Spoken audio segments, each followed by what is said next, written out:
Emmanuel Macron, lui, est à Londres. Visite d'État avec la Première Dame sur le thème du renforcement de l'entente cordiale. Le président est arrivé sur place à la mi-journée, accueilli sur la base de Northolt par le prince William, son épouse Kate. Direction ensuite Windsor, réception par le roi Charles III, la reine Camilla, avec qui le couple a notamment défilé en carrosse dans les rues de Londres. Partons tout de suite rejoindre l'envoyé spécial d'Europe 1, Arthur Delaborde. Bonsoir Arthur.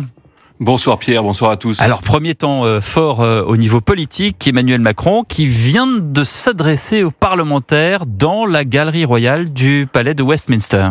Exactement, un long discours dans la langue de Shakespeare, dans un cadre chargé d'histoire.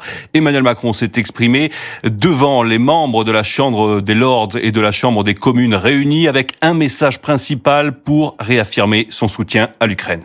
Ensemble, avec vous, Monsieur le Premier ministre, nous avons décidé de lancer en février dernier cette coalition de volontaires et cette coalition n'était que le signal que les Européens n'abandonneront jamais l'Ukraine, jamais.